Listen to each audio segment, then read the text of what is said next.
효진 PD, 2월달에 책 몇 권 읽었어요? 저 10권을 읽었어요. 10권이요? 네. 오, 많이 읽었네요. 저는 이번 달에 13권 읽었거든요. 제가 이제 매일 100페이지 독서 습관을 들이고 있잖아요. 2월 한 달 동안 100페이지 독서를 하면서 꼭 했던 행동 3가지가 있어요. 첫 번째는 책 한 권당 1개의 문장은 무조건 실천하자인 거고, 두 번째는 이번 달에 되게 무기력했잖아요. 왜 이렇게 무기력한 건지 나의 현재 문제점을 파악하자 였고, 세 번째는 이렇게 책으로 알게 된 내용들을 우리 다독이들한테 공유해주자 였어요. 일단 이것 중에서 우리 실천 독서를 하는 방법에 대해서 더 자세하게 얘기를 해주고 싶어서 1번인 책 한 권당 1개의 문장을 실천하는 거, 제가 어떤 문장을 보고 어떻게 실천을 했는지에 대해서 얘기를 해줘 볼게요. 우선 첫 번째는 일을 잘한다는 것이라는 책을 읽었어요. 37페이지에 보면 의미를 만족시켜야 하는 오늘날에는 양적 문제보다는 질적 문제가 발생하기 시작한다. 과거에 해결해야 할 문제들은 누가 보더라도 똑같은 해결책이 필요한 문제였다. 이런 구절이 나오거든요. 간단하게 얘기를 하면은 예전에 뭐 침대, 세탁기, 청소기 이런 거 없을 때는 그런 기능을 하는 물건들이 필요했잖아요. 딱 그 기능만 갖고 있으면은 사람들이 그 물건을 사는 그런 시대에 살고 있었는데, 지금은 그런 기능을 갖춘 물건들이 워낙 많기 때문에 기능 외에도 가치를 갖고 있는 질적인 부분을 충족시켜야 하는 거예요. 그 말은 즉 브랜딩 가치를 갖고 있어야 한다는 말이기도 하거든요. 근데 이제 저도 무형 서비스를 파는 사람으로서 그 가치를 어떻게 사람들한테 느끼게 해줄 것인지에 대한 고민이 되게 커요. 이제 수업을 운영을 하면서 점점 시간이 지날수록 아, 진짜 이렇게 하는 거 맞나? 내가 정말 사람들한테 가치를 주고 있는 게 맞나? 이런 고민 되게 많이 하잖아요. 이 구절을 보면서 한 번 더 고민을 하게 된 거죠. 이 구절을 보고 어떤 노력들을 했냐면, 실제로 사람들한테 피드백도 들어보고 오프라인에서 만나가지고 의견도 들어보고 또 들은 의견을 가지고 수업에 적용시켜보고 구절로 실제로 이렇게 실천을 했다 인 거죠. 두 번째로 읽은 책은 파리에서 도시락을 파는 여자라는 책이에요. 134페이지에 보면 짧은 시간에 그만큼의 책을 읽었다는 것만으로 충분히 박수 받을 만하다. 하지만 나는 그런 사람들의 기사를 접할 때마다 과연 저들이 그렇게 읽은 책에서 무엇을 배우고 어떻게 실제로 적용하고 있을까라는 궁금증이 있었다라는 구절이 있었어요. 그리고 그 밑에 머릿속에만 들어있고 아직 체화하지 못한 지식은 죽은 지식이라 생각한다 라는 게 있거든요. 결국은 이 구절도 실천 독서를 하자라는 거잖아요. 이 구절을 보고 마음을 먹었던 게 실천 독서 시리즈를 만들자 였어요. 그래서 이게 탄생을 하게 된 거고, 이거 읽자마자 제가 효진 PD한테 연락해가지고 우리 실천 독서 하는 게 어때요? 이런 얘기를 하게 된 거고, 그 다음 주에 바로 영상 찍고 그 다음 주에 바로 영상이 또 업로드가 됐잖아요. 이번 달에 이 책을 읽었는데 기획, 촬영, 편집, 업로드 까지 다 일사천리로 된 거죠. 파리에서 도시락을 파는 여자 책 때문에 이 시리즈가 탄생한 거죠. 맞아요. 결정적으로는 이게 엄청 큰 영향을 줬죠. 그리고 이제 내 걸로 만들어야 한다라는 구절이 있잖아요. 근데 이렇게 컨텐츠를 만들면 저한테 가장 좋은 거거든요. 제가 이걸 만들기 위해서 책을 한 번 더 보고 읽으면서 또 기억하고 그걸 사람들한테 얘기하면서 한 번 더 기억하고, 완전히 제 걸로 만드는 이 과정, 이것도 실천 독서의 하나죠. 세 번째로 읽었던 책은 진정한 행복의 7가지 조건이라는 책이에요. 이거 효진 PD 읽지 않았어요? 저 오디오북으로 앞부분만 들었어요. 엄마한테 이 책을 빌려줘가지고 제가 지금 페이지 수는 알 수가 없는데 이런 게 있어요. 홀로 있음과 외로움은 다르다 라는 문장이 그게 확 들어온 거예요. 그 이유가 제가 이제 유독 2024년이 되고부터 1월부터 되게 계속 외로움을 엄청 탔거든요. 뭐 남자친구, 연애 이런 개념이 아니라 대부분 이제 혼자 집에서 일을 하니까 너무 외롭다는 느낌이 계속 들고, 겨울이라서 밖에 나가지도 못하고 그런 게 좀 영향이 있긴 있었어요. 뭐 운동을 같이 한다든지, 갑자기 전시회를 가고 싶다든지, 갑자기 막 서울 나들이를 가고 싶다든지 이런 게 있잖아요. 근데 주변에 아무도 없는 거지. 사실 혼자 하면 되는데 2년 동안 그렇게 살다 보니까 갑자기 너무 외로워진 거예요. 근데 이 문장을 보고 깨달은 거죠. 아, 나는 외로운 게 아니라 그냥 혼자 있을 뿐인 거구나. 홀로 있는 것과 외로움은 다른 거구나. 이런 게 갑자기 느껴진 거예요. 왜냐면 주변에 둘러보면 이렇게 효진 PD도 있고 친구들도 있고 같이 일하는 동료들도 있고 주변에 사람이 없는 게 아니잖아요. 그리고 나서 읽은 내과학책에 그런 말이 나오는 거예요. 지능이 높은 사람은 사람들로부터 독립되어 있을수록 행복감이 높아진다 라는 구절이 나오거든요. 아, 이게 홀로 있는 것과 그냥 단순히 외로워만 하는 건 다르구나. 홀로 있는 건 독립적인 거고 외로움을 타는 건 의존적인 거고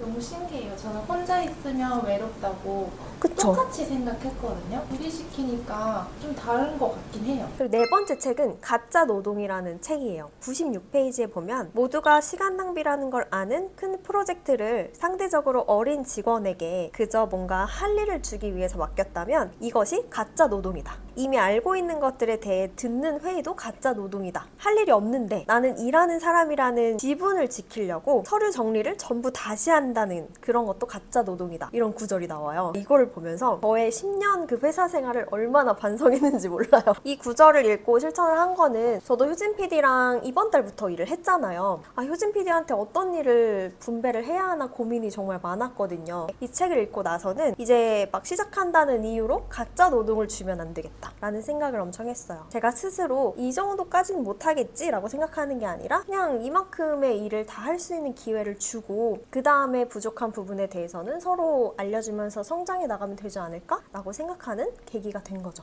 다음 5번째 책은 프리워커스라는 책입니다. 69페이지에 보면 이력서에 쓸 수 있는 경력은 있을지 몰라도 실연의 경험은 얄팍했다. 회사 안에서 여러 경험을 쌓기는 했지만 간접 경험일 뿐이었고 회사 밖에서 사이드 프로젝트로 실현하려고 했지만 역량 부족이었다 라는 구절이 있어요. 저는 지금 회사를 다니는 게 아니라서 이력서에 그 한 줄을 채우는 건 아니지만 결국은 이런 컨텐츠들 제가 하는 것들이 포트폴리오로 남잖아요. 다양한 경험을 쌓는 게 중요하다고 생각을 하는데 지금까지는 1년 6개월 동안 1인 사업가로서 멀티를 다 담당해 왔단 말이에요. 근데 갑자기 너무 한계에 부딪히고 있다는 생각이 드는 거예요. 이게 2024년 1월이 되자마자 뭔가 해는 바뀌었는데 업무는 똑같이 가고 있는 느낌?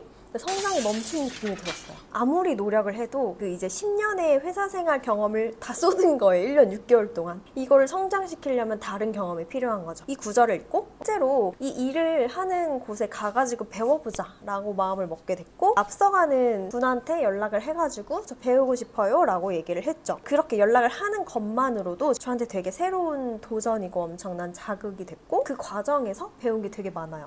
여기까지 얘기를 들었을 때 효진 PD는 어때요? 실천 독서 어떻게 하고 있었어요?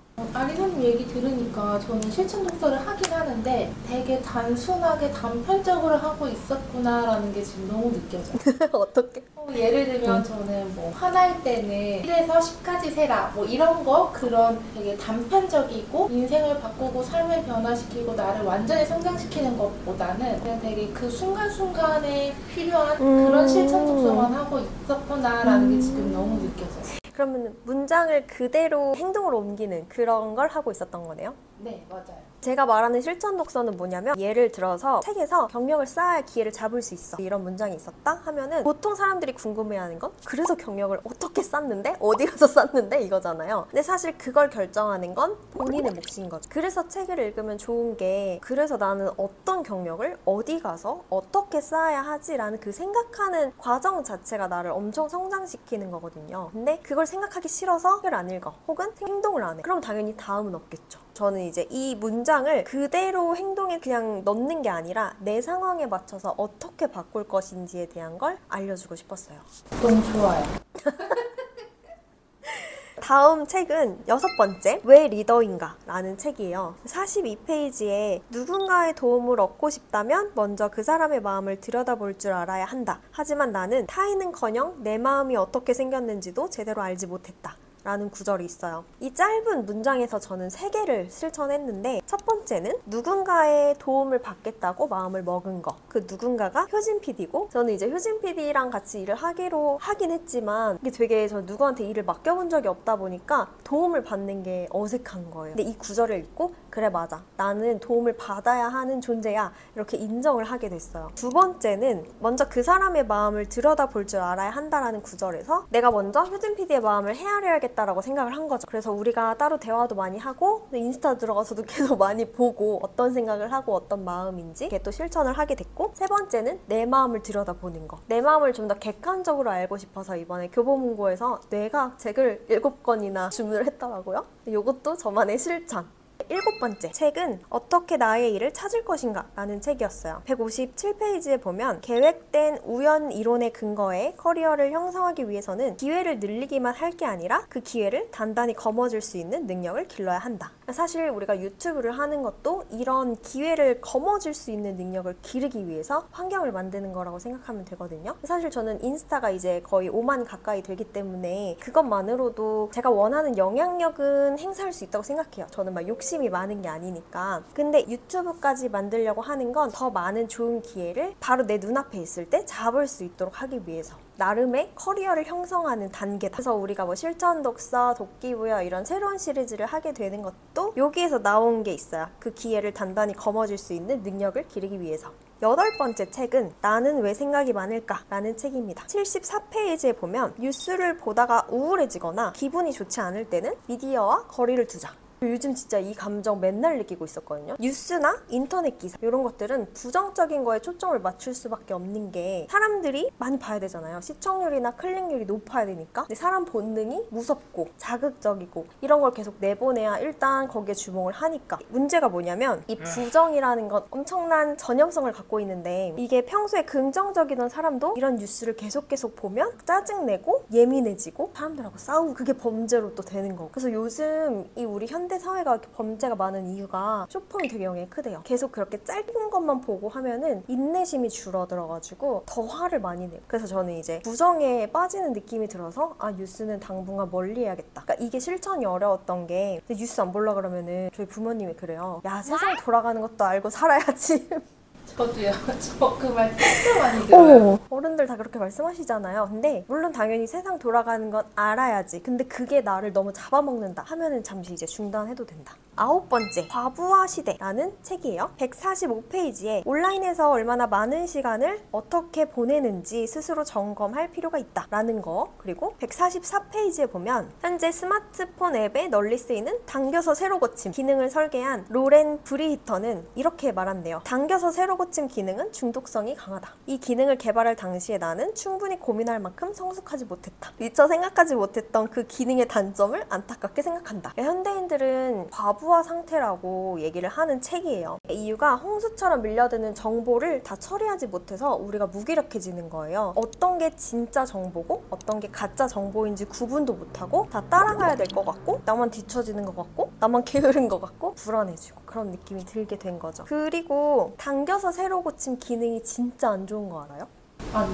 그거 이렇게 당기면 로딩되는 시간 있잖아요. 그게 한 3초 정도 돼요. 그거 일부러 그렇게 설계해 놓은 거예요. 왜요? 그 이렇게 돌아가는 동안 기대되는 것 때문에 사람 도파민이 엄청 분비가 된대요. 이게 중독이 돼서 SNS를 계속하게 되는 거예요. 뭐 인스타그램 같은 페이스북 같은 경우는 내려도 끝이 없잖아요. 이게 나도 모르게 계속 빠져들게 하려고 일부러 그렇게 설계를 해놓은 거예요. 이 모든 내용이 인스타 브레인에 나옵니다. 근데 이렇게 새롭게 느껴지지? 그걸 읽고 나면 SNS 중독성을 좀 끊어내게 돼요. 자, 그 다음 10번째는 운동의 뇌과학이라는 책인데 30페이지에 뇌는 에너지를 쓴다는 생각만으로도 움찔거린다. 게으른 뇌는 이렇게 묻는다. 운동이라고? 왜 운동을 하려는 거야? 넌 지쳤어. 운동은 힘들어. 지금 운동을 할 시간이 있기나 해? 운동을 반대하는 뇌는 놀라울 정도로 끈질기고 심할 때는 무시하는 것조차 불가능하다. 여기까지가 놀랍게도 문장이에요. 내 뇌가 말하는 줄 알았는데 문장이었어요. 이거를 보고 딱 든 생각이 저 진짜 딱 거짓말 안 하고 요즘에 이렇게 생각하고 있었거든요. 너 지금 바쁜데 운동 어떻게 해? 근데 딱 이거 읽자마자 아 뇌가 나를 속이고 있었구나. 운동해야지. 헬스장 가서 상담받고 그랬어요.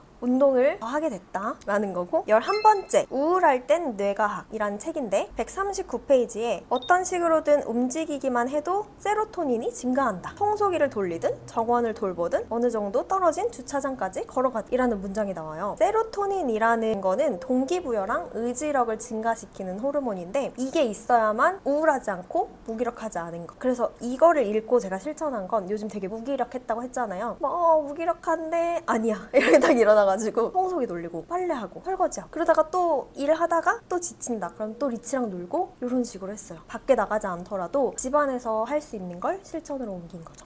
그럼 무기력에 빠지는 생각이 들기 전에 몸을 먼저 움직이는 거예요? 사실 생각이 빠져도 돼. 근데 나 무기력하니까 아무것도 안 할 거야. 해버리면 안 돼요. 딱 그때 알아차리는 거예요. 지금 뇌가 또 나를 괴롭히고 있네? 이렇게 생각을 하면서 움직이면 이 생각이 사라지지? 하고 막 움직이는 거죠.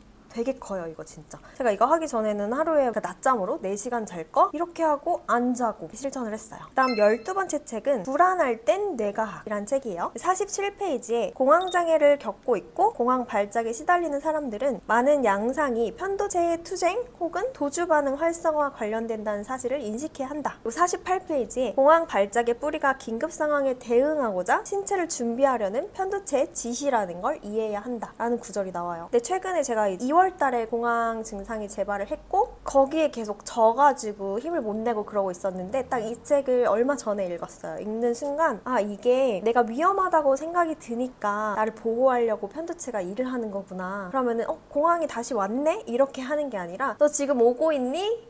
근데 난 너 안 받아줄 거야. 이렇게 해야겠다. 그거를 며칠 노력을 해봤거든요. 그랬더니 진짜 약 안 먹고도 버텨낼 수 있었어요. 되게 신기하죠? 뇌를 이해하는 것만으로도 공황 발작을 막을 수 있었어요. 근데 이 책을 안 읽었다면 못했겠죠? 마지막 13번째 책은 운다고 달라지는 일은 아무것도 없겠지만 11페이지에 남들이 하는 일은 나도 다 하고 살겠다며 다짐했던 날들이 있었다. 걷지 않아도 될 걸음을 재촉하던 때가 있었다는 뜻이다. 이게 거의 프롤로그 쪽에 나와요. 더 이상 예전처럼 다른 사람들의 기준에 맞춰서 살지 않겠다. 나는 나만의 기준을 만들어서 여기에 맞춰서 살 거야를 다시 한번 상기시킬 수 있게 한 책이었어요. 왜냐면은 사실 이 일을 하면서도 사람들은 되게 알리사님은 원하는 대로 살 수 있어서 부러워요 이런 말 많이 해주시는데 내가 원하는 대로 산다는 거는 그만큼 기준이 확고해야 한다는 거거든요. 근데 전 기준이 확고한 편인데도 자꾸 다른 사람들 기준에 맞춰가려고 하는 거예요. 자꾸 비교하고 좌절하고 이런 책을 딱 한 번씩 더 읽으면서 정신 차려. 너의 기준이 뭔데? 이렇게 다시 물어보고 너 계정을 왜 운영하는데? 이렇게 해서 Y를 계속 상기시키고 요즘에도 계속 무기력한 거를 어느 정도 잡아주게끔 했던 문장이기도 해요. 지금까지 이렇게 13권의 책을 읽고 각각 한 권당 한 개씩 문장을 해서 13개의 문장을 소개시켜 드렸어요. 저는 실전 독서를 이렇게 하고 있습니다. 이제 이거 보시고 궁금한 거 있으시면은 똑같이 댓글 달아주시면 답변 드리거나 아니면 영상을 또 만들어야겠다라고 판단이 들면 만들어가지고 공유를 해드릴게요.